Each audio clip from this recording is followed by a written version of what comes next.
মুভির সারাংশ বিনা বিদ্যারামা ২০১৯ ধরন অ্যাকশন ড্রামা পরিচালক বয়াপতি শ্রীনু প্রযোজক দিভে ভে দেনেয়া অভিনয়ে রামচরণ কিয়ারা আদভানি বিবেক ওবেরে প্রশান্ত আধিপিনিশেটি স্নেহা এবং অন্যান্য সঙ্গীত দেবীশ্রী প্রসাদ সিনেমাটোগ্রাফি আর রত্নাভেলু প্রকাশের তারিখ জানুয়ারি ১-১-২০১৯ ভাষা তেলেগু প্লট সারাংশ ভূমিকা বিনা বিদ্যারাম একটি উচ্চকটেন অ্যাকশন ড্রামা যা পরিবার আনুগত্য এবং প্রতিশোধের থিমকে ঘিরে আবর্তিত হয়। বয়াপতি শ্রীনু পরিচালিত ছবিতে রামচরণ প্রধান ভূমিকায় অভিনয় করেছেন, মহিলা প্রধান চরিত্রে কিয়ারা আদভানি এবং প্রধান প্রতিপক্ষ হিসেবে বিবেক ওবেরয়। মুভিটি ভালো বনাম মন্দের একটি ক্লাসিক গল্প, যেখানে জীবনের চেয়ে বড় অ্যাকশন সিকোয়েন্স এবং আবেগঘন পারিবারিক নাটক। আইন ১ সেটআপ গল্পটি শুরু হয় রামচরণ এর পরিচয় দিয়ে, একজন নির্ভীক এবং অনুগত যুবক যিনি একটি ছোট গ্রামে তার পরিবারের সাথে বসবাস করেন। রাম তার পরিবারের প্রতি গভীরভাবে অনুগত, বিশেষ করে তার বড় ভাই প্রশান্ত, যিনি একজন সম্মানিত পুলিশ অফিসার। রামের জীবন সরল এবং তৃপ্ত, প্রেম এবং সৌহার্দ্যে ভরা।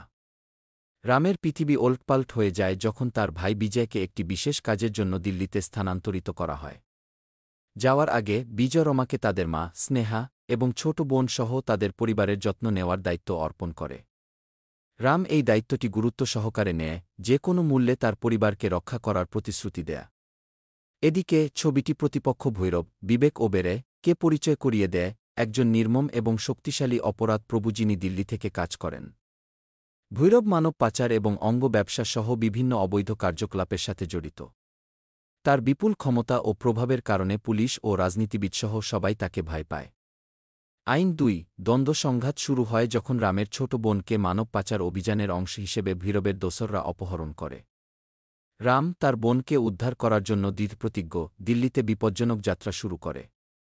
পথে তিনি অসংখ্য বাধা এবং চ্যালেঞ্জের সম্মুখীন হন, কিন্তু তার দৃঢ় সংকল্প এবং সাহস তাকে চালিয়ে যায়। দিল্লিতে রাম সীতার কিয়ারা আদভানি সাথে পথ পাড়ি দেন, একজন দয়ালু মহিলা যিনি তাকে তার মিশনে সাহায্য করেন। সীতার চরিত্রটি চলচ্চিত্রে একটি রোমান্টিক সাবপ্লট যোগ করে, তীব্র অ্যাকশন এবং নাটক থেকে একটি সংক্ষিপ্ত অবকাশ প্রদান করে। যাই হোক, তার বোনকে উদ্ধার করা এবং ভৈরবের সাম্রাজ্যের পতন ঘটাতে রামের মিশনে ফোকাস থাকে। রাম যখন ভৈরবের জগতের গভীরে প্রবেশ করেন, তখন তিনি অপরাধ প্রভুর নিষ্ঠুরতা এবং অগণিত নিরপরাধ মানুষকে তিনি যে যন্ত্রণা দিয়েছিলেন তা প্রকাশ করেন। ভৈরবকে পরাজিত করার জন্য রামের সংকল্প আরও শক্তিশালী হয়ে ওঠে এবং তিনি ভৈরবের দোসরদের একে একে আক্রমণ করতে শুরু করেন, তার জেগে ধ্বংসের পথ রেখে যান। আইন ৩ ক্লাইম্যাক্স চলচ্চিত্রের চূড়ান্ত অভিনয় রাম এবং ভৈরবের মধ্যে একটি উচ্চবাধা যুদ্ধ। ক্লাইম্যাক্স হল তীব্র এবং অ্যাকশন প্যাকড সিকোয়েন্সের একটি সিরিজ, যেহেতু রাম ভৈরব এবং তার গুন্ডাদের সেনাবাহিনীর মুখোমুখি হন। লড়াইয়ের দৃশ্যগুলি নিখুঁতভাবে কোরিওগ্রাফ করা হয়েছে।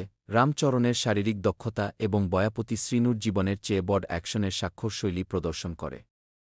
একটি নাটকীয় এবং সন্তোষজনক উপসংহারে রাম তার বোনকে উদ্ধার করতে এবং ভৈরবকে পরাজিত করতে সফল হন।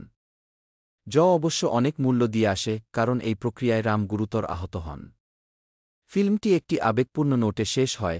রাম তার পরিবারের সাথে পুনরায় মিলিত হন এবং তাদের রক্ষা করার প্রতিশ্রুতি পুনর্ব্যক্ত করেন। থিম এবং বিশ্লেষণ বিনা বিদ্যারাম একটি চলচ্চিত্র যা পরিবার, আনুগত্য এবং সাহসের মূল্যবোধ উদযাপন করে। মুভিটি একজন ব্যক্তি তার প্রিয়জনকে রক্ষা করতে এবং অন্যায়ের বিরুদ্ধে দাঁড়ানোর গুরুত্বের দৈর্ঘ্য অন্বেষণ করে। যদিও ফিল্মটি প্রাথমিকভাবে একটি অ্যাকশন ড্রামা, এটি মানব পাচার এবং দুর্নীতির মতো সামাজিক বিষয়গুলিকেও স্পর্শ করে, বর্ণনায় গভীরতা যোগ করে।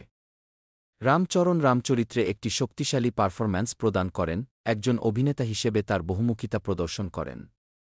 একজন নির্ভীক এবং নিষ্ঠাবান ভাইয়ের চরিত্রে তার চিত্র বিশ্বাসযোগ্য এবং অনুপ্রেরণাদায়ক। কিয়ারা আদভানি, যদিও একটি সীমিত ভূমিকায়, তার চরিত্রে আকর্ষণ এবং করুণা নিয়ে আসে। বিবেক ওবেরয় ভৈরবের চরিত্রে ভয়ঙ্কর এবং কার্যকরী, তাকে একটি স্মরণীয় প্রতিপক্ষ করে তুলেছে। দেবীশ্রী প্রসাদ দ্বারা রচিত চলচ্চিত্রটির সঙ্গীত একটি প্রধান হাইলাইট, যেখানে কি ইয়েন্থা সাক্কাগুন্নাবে কি এবং কি রাঙ্গাম্মা মাঙ্গাম্মা গি এর মতো গানগুলি তাৎক্ষণিক হিট হয়ে উঠেছে। ব্যাকগ্রাউন্ড স্কোর ফিল্মটির মানসিক গভীরতা এবং তীব্রতা যোগ করে, সামগ্রিক দেখার অভিজ্ঞতা বাড়ায়। বয়পতি শ্রীনুর নির্দেশনা অনবদ্য, বিশেষ বিবরণের প্রতি তার মনোযোগ এবং একাধিক উপাদানের ভারসাম্য বজায় রাখার ক্ষমতা বিনয় বিদ্যারামকে একটি সিনেমাটিক মাস্টারপিস করে তোলে। ফিল্মটির প্রোডাকশন ডিজাইন, সিনেমাটোগ্রাফি এবং পিরিয়ড সেটিং সবই শীর্ষস্থানীয়, যা দর্শকদের ১৯৮০-এর দশকে নিয়ে যায় এবং রঙ্গস্থলামের জগতে তাদের নিমজ্জিত করে। উপসংহার: বীণা বিদ্যারমা একটি চলচ্চিত্র যা ক্রেডিট রোলের পরেও আপনার সাথে থাকে। এর আকর্ষক কাহিনী, নাক্ষত্রিক পারফরম্যান্স এবং শক্তিশালী থিম সহ সিনেমাটি বিনোদন, অনুপ্রেরণা এবং চিন্তাকে উস্কে দেওয়ার জন্য সিনেমার শক্তির প্রমাণ।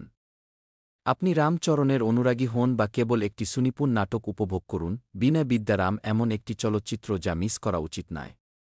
এটি সাহস, স্থিতিস্থাপকতা এবং অদম্য মানব চেতনার উদযাপন, এটি তেলুগু সিনেমার সেরা চলচ্চিত্রগুলির মধ্যে একটি করে তুলেছে।